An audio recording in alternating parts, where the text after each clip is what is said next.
Boa noite mais uma vez, irmãos. Talvez aqui melhor, né? Acabo pisando no pé de alguém aqui também, tudo complica. Obrigado. Muito bom. Que tenhamos ouvidos cada vez mais para ouvir aquilo que o Espírito continua dizendo, né? Que sejamos sensíveis nesse sentido. Culto, casa e cultivo. Mais uma vez, culto, casa e cultivo. Culto tem a ver com adoração a Deus, nosso relacionamento com Deus, nossa devoção, nossa reverência, nosso louvor ao Senhor. Casa diz respeito aos nossos relacionamentos interpessoais, as nossas interações uns com os outros ao longo da nossa vida e da nossa existência. Cultivo diz respeito às nossas habilidades, à nossa produtividade, o nosso trabalho, nosso serviço, quem sabe a nossa profissão, as nossas obras, boas obras, né, que Deus quer que se efetivem na vida de cada um de nós. Pois não. E eu quero pensar um pouco com vocês, então, um pouquinho mais nesse segundo C, que é o C da casa, o C dos relacionamentos. Vocês lembram que na queda houve uma ruptura do homem com Deus, mas também uma ruptura nas relações interpessoais. O ser humano foi feito, foi estruturado, foi desenhado, foi construído e constituído por Deus como ser relacional. Então, queiramos ou não, o outro faz falta. Não é? A gente precisa de gente. E como vimos hoje de manhã, Deus, inclusive, se fez carne, habitou, morou entre nós, viveu entre nós, para consertar, não só este relacionamento com Ele, mas também consertar relacionamentos. Deus gosta tanto de gente, que se fez gente como a gente, para alcançarmos gente. Gente. Não tem jeito, né? Então, é inegável que somos chamados para consertar também relacionamentos interpessoais. Quando você pensa nos grandes problemas da sua vida, sem dúvida que o primeiro grande problema é a nossa relação com Deus, mas o segundo grande desafio da nossa existência, de todo ser humano, reconheçamos ou não, diz respeito aos nossos relacionamentos, né? Quantas vezes você tem toda a diversão que precisa, quantas vezes você tem todo o dinheiro que precisa, quantas vezes você tem as coisas que precisa, mas se você tem alguns relacionamentos truncados, problemáticos, isso estraga tudo, né? Tantas vezes é o que nos tira o sono, às vezes nos tira ou nos dá mais apetite, enfim, desequilibra a nossa vida e a nossa existência. Então, naquela dinâmica que temos feito de procurar princípios na Escritura, vamos começar por Efésios capítulo 2. Então, vá lá na sua Bíblia, Efésios capítulo 2.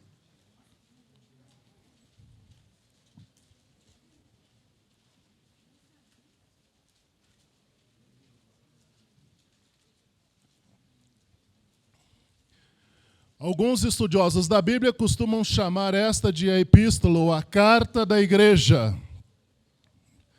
Ou seja, nesta epístola, Paulo traz sínteses, né, e às vezes até máximas e declarações inspiradas que orientam sobre a natureza da igreja e orientam sobre o projeto que Deus tem para a igreja, o propósito para a igreja. Então, quando olhamos para essa epístola, a carta aos Efésios, nós procuramos pensar, descobrir, garimpar, né, aqueles princípios que orientam este grande desafio na história que é ser igreja. Ser igreja não é fácil, concordam comigo? Não é fácil. Né? Por causa de algumas características, ou seja, por causa de um trabalho que Deus está fazendo. Aliás, eu gosto sempre de lembrar de uma historinha que eu ouvi uma vez. Né? Diz que um menino estava brincando na praia e começou a observar o trabalho do salva-vidas. Até que esse menino se aproximou daquele salva-vidas e fez a seguinte pergunta: o que você faz o dia todo aqui no sol? E aí o salva-vidas disse: vou tentar explicar o meu trabalho para você de uma forma bem simples. Eu passo o dia todo aqui fazendo duas coisas, basicamente. A primeira, o meu trabalho é tirar o homem da água. Mas o meu trabalho não para por aí. O meu segundo trabalho é tirar a água do homem. É isso que eu passo o dia todo fazendo aqui. Se alguém precisasse, então, ilustrar ou sintetizar, resumir a razão da igreja na história, duas coisas basicamente. Nós somos instrumentos de Deus para tirar o homem do pecado. Nosso trabalho para aí? Não. Nós somos instrumentos de Deus para tirar o pecado do homem. Né? Sempre lembro, quando penso nesta ilustração, né, nas palavras do lendário pregador da Igreja dos Povos, Oswald Smith. Ele dizia: há duas grandes ordens no Novo Testamento. Há dois grandes imperativos no Novo Testamento. Primeiro imperativo: arrependei-vos. Primeira grande mensagem da igreja. Segundo imperativo: santificai-vos. Esse é o trabalho de Deus em nós, como igreja, e através da igreja. Então, ser igreja não é fácil, porque Deus ainda está trabalhando. Alguns olham e dizem: não, a igreja é imperfeita, e acham 1000 defeitos na igreja. Eles têm razão numa coisa: a igreja não é perfeita. Eles se esquecem de que a igreja está em aperfeiçoamento. Vamos dizer: nós estamos em aperfeiçoamento. Vamos lá? Nós estamos em aperfeiçoamento. Você crê nisto? Repita então: nós estamos em aperfeiçoamento. Deus está trabalhando. E uma das maneiras pelas quais Deus está trabalhando em nós é usando a nós mesmos. Isso precisamos compreender. Então, olhe para o capítulo 2, carta aos Efésios. Destaque pelo menos esse versículo, no verso 16. Diz assim a minha versão: e pela cruz, por meio da cruz, por intermédio da cruz, através da cruz, reconciliar ambos com Deus em um só corpo, tendo por ela, a cruz, matado a inimizade. Alguém lê uma outra versão para nos ajudar aí?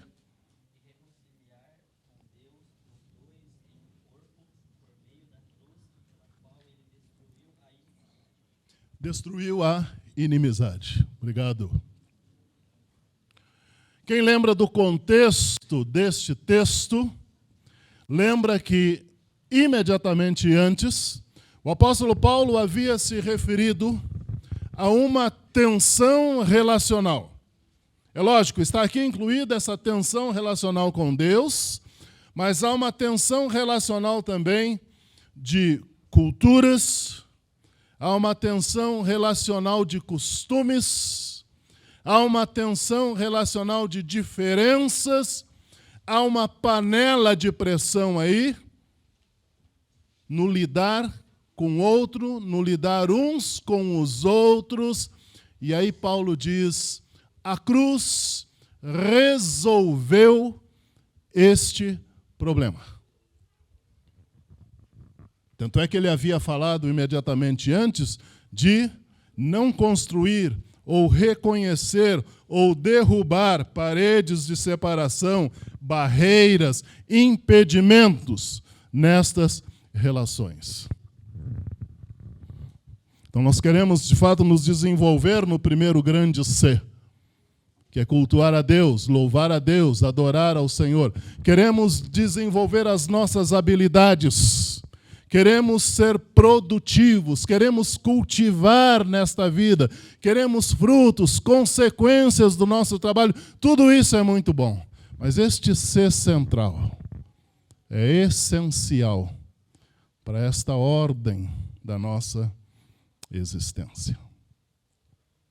Repito, queira ou não, gostemos ou não, concordemos ou não, Deus nos desenhou para dependermos uns dos outros. Na queda, houve uma grande suspeita que se levantou. Eu gosto de dizer assim que nós temos um pé atrás em relação ao outro. Sim ou não? Sim, não vem negar. A gente tem um pé atrás. Eu sei que muitos de vocês, quando me viram pela primeira vez, quem é esse cara aí? Ana, adivinhei? É? Porque eu também olhei e disse, é da nossa natureza. Nós temos suspeitas nos nossos relacionamentos, porque o pecado criou esse tipo de ambiente. E quando Jesus vem, se relaciona conosco, se aproxima de nós, mais do que simpatia, tem empatia, se envolve com as nossas crises, o que Jesus faz? Nos aproxima do Pai, mas nos aproxima uns dos outros. Lembram que o segundo capítulo da carta aos Efésios, você pode olhar aí, está dividido basicamente em duas partes. Geralmente nós gostamos bastante da primeira parte. Pela graça, sois salvos por meio da fé. Ou seja, aquela primeira parte que enfatiza a necessidade do indivíduo, eu, pessoalmente, me comprometer por fé com o Senhor, confiar na sua providência, aceitar a sua graça. Mas o capítulo não termina aí, porque o apóstolo Paulo vai falar na segunda parte do capítulo 2 das implicações comunitárias da fé. Na primeira parte ele falou sobre implicações pessoais e individuais. Na segunda parte ele vai falar sobre as implicações coletivas da fé. A fé tem este lado. Então, quando alguém vier com um discurso aparentemente piedoso, Cristo sim, igreja não, isso não é bíblico. Concordam? Não tem jeito. Porque toda vez que alguém diz, Senhor, eu quero te seguir, o que ele diz? Entra com a turma aí, vamos lá. Não tem esse negócio de só para mim, na experiência cristã. O Senhor veio resgatar e veio salvar a humanidade. Ele morreu por todos nós. Não tem jeito. Então, aquele que se compromete com Cristo precisa consertar os seus relacionamentos. Vou repetir isso. Aquele que se compromete com Cristo precisa consertar os seus relacionamentos. Como eu falei hoje de manhã, comecemos pela nossa casa, comecemos pelos relacionamentos domésticos, comecemos pelas pessoas que estão mais próximas, nos exercitemos neste arrumar de relacionamentos, porque esta é a vontade de Deus. A igreja tem um papel fundamental nesse processo. Deus quer que nos exercitemos nisso. Ou seja, a igreja é um laboratório de conserto relacional. Então nós precisamos nos amar. Nós precisamos chegar ao entendimento. Nós precisamos nos ajudar. nós precisamos olhar para o outro não como uma ameaça do nosso espaço pessoal. Nós precisamos olhar para o outro como uma oportunidade da ampliação do nosso espaço. O que é isso, na verdade? Quando nos relacionamos orientados por Deus, orientados pela palavra de Deus, orientados pela cruz, orientados pelo exemplo de Jesus, guiados pelo milagre que o Senhor fez naquela reconciliação lá, quando nós nos submetemos a esses princípios, nós vamos descobrindo que, em precisando do outro, precisando do próximo, nós percebemos espaços de ampliação do nosso próprio ser neste relacionamento. Aqueles que são casados, especialmente, sabem do que eu estou falando, né? Vocês não imaginam o quanto eu cresci depois que me casei. Quer dizer, cresci em vários sentidos, né? Mas como eu cresci pessoalmente, como eu cresci emocionalmente, como eu cresci afetivamente, como eu cresci em descobertas, por quê? Porque ao me aproximar da minha esposa, ao me relacionar com ela, ao conhecê-la, não descobri somente nela, mas descobri também áreas na minha vida que até então não haviam sido testadas, não haviam sido provadas, não haviam sido provocadas. Especialmente vocês jovens, quando se relacionam com seus pais, quando se relacionam em casa com seus irmãos, quais são as ampliações da sua própria pessoa que você está fazendo? Quais são as descobertas? Quando você se relaciona com o diferente, quando vocês não concordam, quando vocês precisam buscar consenso, quando vocês ouvem um ao outro e recebem e doam informações e contribuições, qual é a ampliação que está acontecendo na sua mente, na sua compreensão da vida, no seu entendimento a respeito de você mesmo? Deus quer fazer esse trabalho de nos aumentar.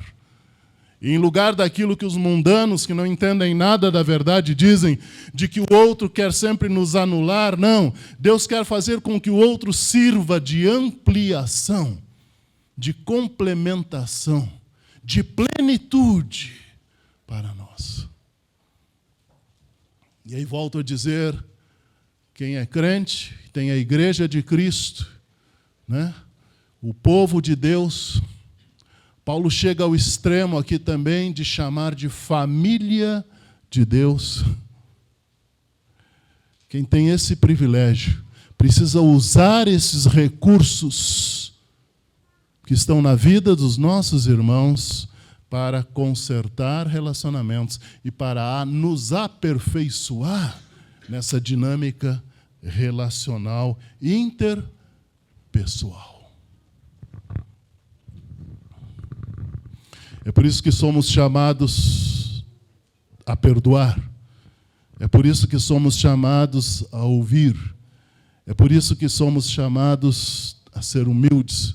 É por isso que somos chamados a olhar para as necessidades do outro. É por isso que somos chamados a amadurecer os nossos relacionamentos.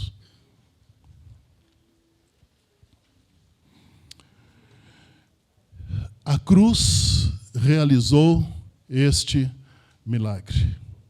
Isso quer dizer que a tarefa foi concluída. E o que precisamos agora é confiar neste poder da cruz para desfazer as inimizades, para superar as diferenças. Alguém pode ler para mim, por favor? Carta aos Romanos 13, 8. E aqui, quem sabe, duas versões diferentes também para nos ajudarem. Romanos 13, 8. Não devam nada a ninguém, a não ser o amor de uns pelos outros, pois aquele que ama seu próximo tem cumprido a lei. Muito bem. Não devam nada a ninguém, a não ser o amor de uns para com os outros, uns aos outros. Quem ama, cumpriu a lei. Aquele que tem amado cumpriu a lei. Uma outra versão?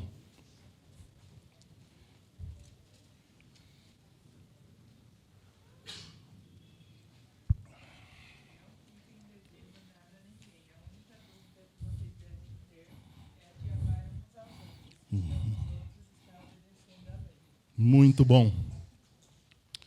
Presta atenção na pergunta agora, com toda sinceridade. Quantos estão endividados aqui? Ok. Eu tenho uma grande dívida, qual é? O amor ao meu próximo. Vou perguntar de novo, quantos estão endividados?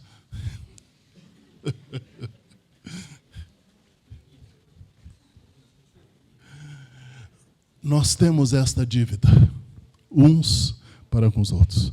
Nós devemos o amor. Agora, há um problema grande nesta dívida. Concordam que se temos esta dívida, nós não temos por nós mesmos como pagar, sim? Não temos por nós mesmos como pagar. Nós precisamos de recursos. Né? E o recurso vem de Deus, porque Deus é amor. E Ele já provou que ama.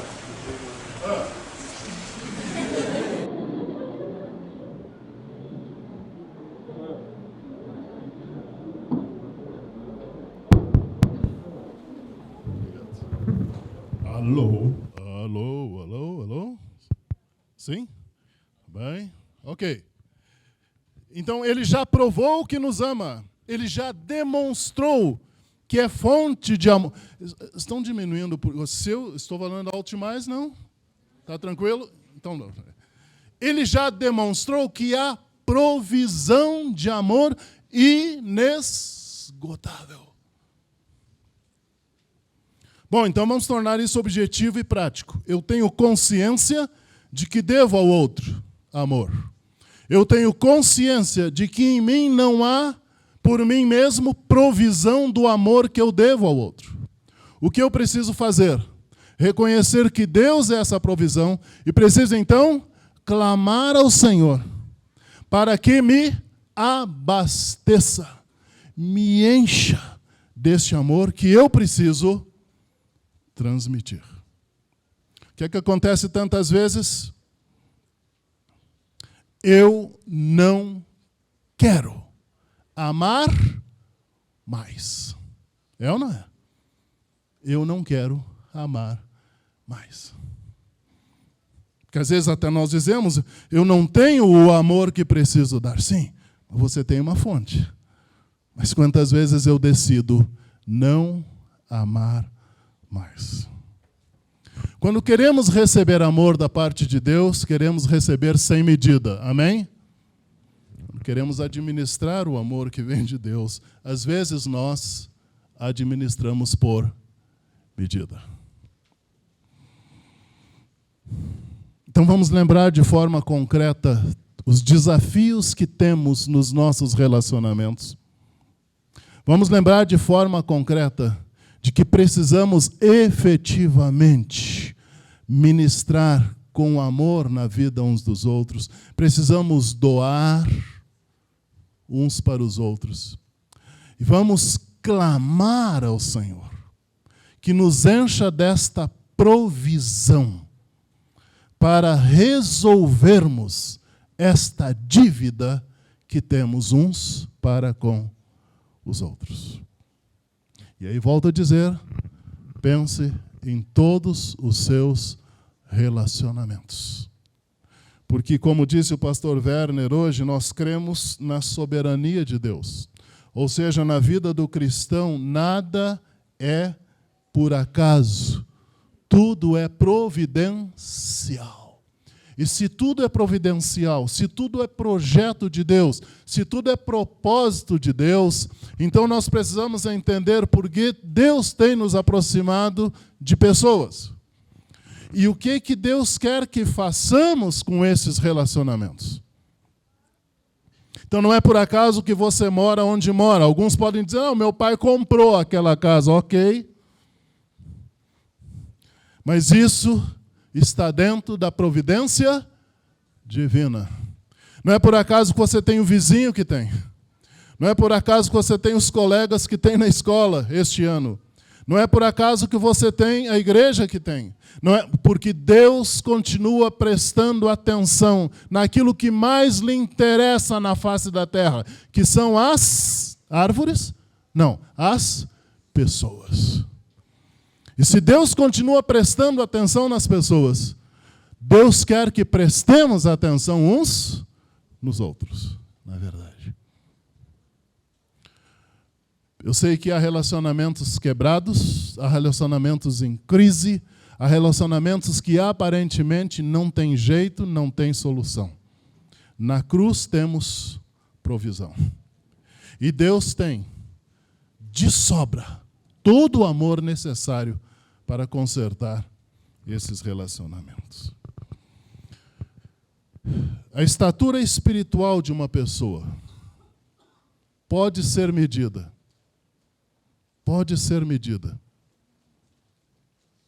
pela qualidade dos seus relacionamentos.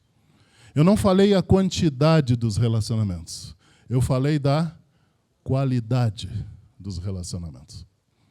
Porque quanto mais crescemos em Cristo, quanto mais compreendemos e aceitamos o milagre da cruz, quanto mais conhecemos o caráter de Deus, mais descobrimos a provisão que Deus tem para tornarmos os nossos relacionamentos de alta qualidade.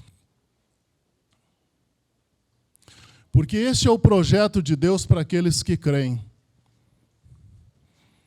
O grande projeto de Deus é nos manter juntos, unidos por toda a eternidade. Isso só vai ser possível, a gente só vai aguentar por causa do amor. Imagina. Só por causa do amor. Então é bom começar a treinar aqui. É bom começar a se ambientar aqui. É bom começar a praticar aqui. É fundamental, essencial, essa experiência para cada um de nós. Mais um texto bíblico, por favor. Romanos 15, 2.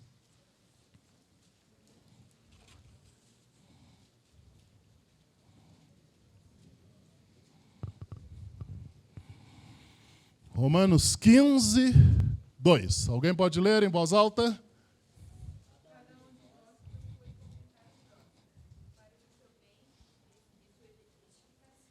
Muito bem.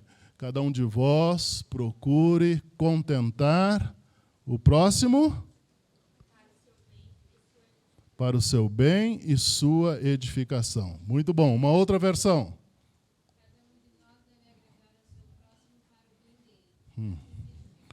Muito bom. Surge a pergunta inevitável, porque esta é uma dúvida honesta. Pastor, ok, eu devo considerar o próximo. Eu devo respeitar o próximo. Eu devo amar o próximo. Isso quer dizer que eu vou fazer tudo aquilo que ele quer?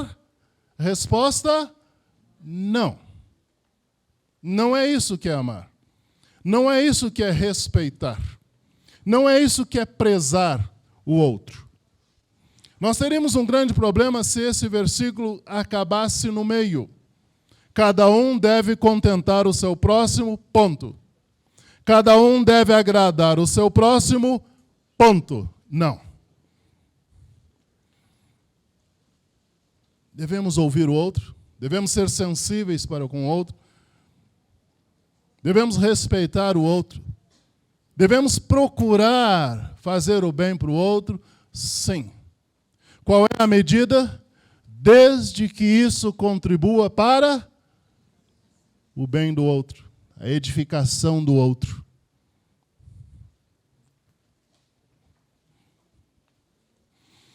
Ou seja, podemos dizer com todo o amor, toda a sinceridade, toda a verdade: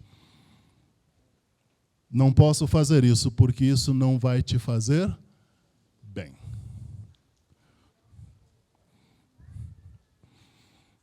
Volte a pensar nos seus relacionamentos.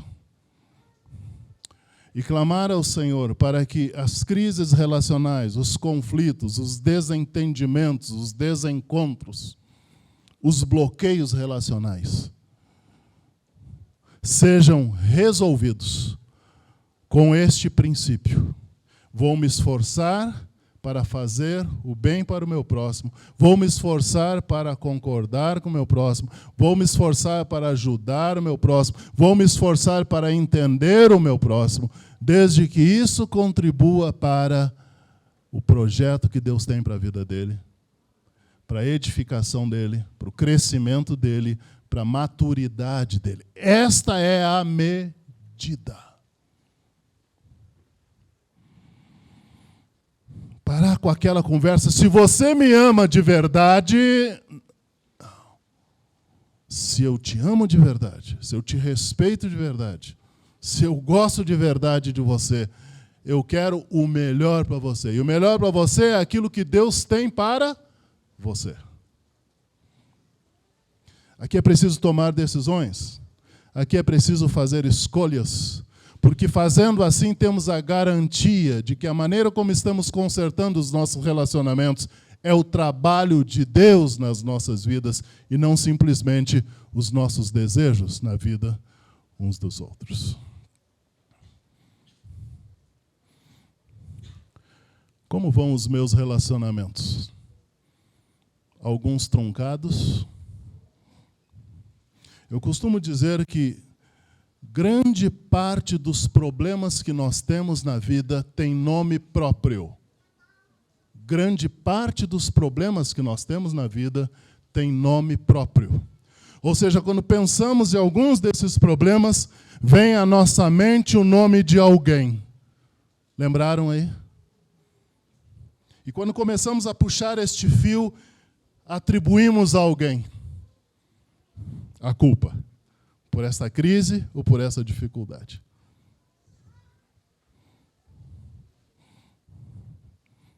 Então, grande parte dos nossos problemas são problemas relacionais. Repito, Deus já providenciou saída para isso. É preciso ouvi-lo e é preciso deixar que Ele trabalhe neste segundo ser das nossas vidas, que é a casa, os relacionamentos interpessoais. Vamos fechar os nossos olhos durante alguns instantes. Em primeiro lugar, eu não sei se nesta noite temos entre nós alguém que, comungando conosco, se reunindo conosco, ainda não resolveu o primeiro grande ser, a primeira grande crise, que é o relacionamento com Deus. Sem resolver essa questão fundamental, essencial e primeira, todas as demais questões da vida estão em compasso de espera. Jesus veio para consertar esta primeira grande área de crise do ser humano. Ele veio para nos reconciliar com o Pai. Ele veio para nos reconciliar com o Criador. O pecado criou uma suspeita no coração humano em relação a Deus. O pecado plantou incredulidade no coração de alguém que foi criado para crer, para depender, para viver para o Criador, para Deus. Então, se há entre nós alguém que ainda está em crise em relação a esta primeira questão relacional, seu relacionamento com Deus, a cruz já resolveu esse problema. É simples, é aceitar o sacrifício de Jesus na cruz. Confiar na providência divina. E dizer, Senhor, hoje eu, por fé, me reconcilio contigo. Hoje, Senhor, eu te olho como meu grande amigo. Hoje, eu conserto o meu relacionamento com o Senhor. E aí você pode dar o segundo passo. Ajuda-me, Senhor, a consertar os meus relacionamentos com o próximo. E quem sabe os mais próximos venham à sua mente. São pessoas que estão, muitas vezes, por causa de um relacionamento truncado, por causa de um relacionamento problemático, por causa, às vezes, de bloqueios íntimos e interiores, por causa de diferenças, por causa de disputas, precisam de um coração aberto que viabilize a reconciliação com o próximo. E esse trabalho pode começar por você, dizendo: Senhor, trabalha com a minha vida para que eu conserte esse relacionamento, para que eu arrume esse relacionamento, para que eu olhe para essa pessoa. Por mais difícil que seja lidar e tratar com ela, que eu olhe com a tua misericórdia, que eu olhe com o teu amor, que eu olhe, sobretudo, com o poder que vem do Senhor para fazermos da nossa experiência relacional uma experiência de crescimento, uma experiência de edificação, uma experiência de concordância. Diga mais diante do Senhor: eu não quero fazer simplesmente o que essa pessoa quer, eu quero fazer o que tu queres para a vida dessa pessoa. Me usa como instrumento nas tuas mãos. Aqueles que já cremos em Cristo, pense nos seus relacionamentos e pense no potencial de melhorar esses relacionamentos. Ah, mas eu já me dou muito bem com fulano. Saiba de uma coisa: há um potencial para amadurecer mais ainda. Então clame ao Senhor, para que por meio do poder de Deus, você descubra espaços de expansão para você e para esta pessoa. E por meio do amadurecimento cada vez mais desse relacionamento, a sua própria vida seja enriquecida e a vida do outro seja enriquecida. Aqueles que já estamos seguindo a Jesus, vamos dizer: eu amo a igreja, porque a igreja é o teu corpo, a igreja é a tua família e a minha família, a igreja é o teu povo e é o meu povo. E, Senhor, com todas as dificuldades, com todas as imperfeições ainda, eu creio que nós estamos num processo e tu queres amadurecer a todos nós por meio desses relacionamentos. Que Deus nos abençoe.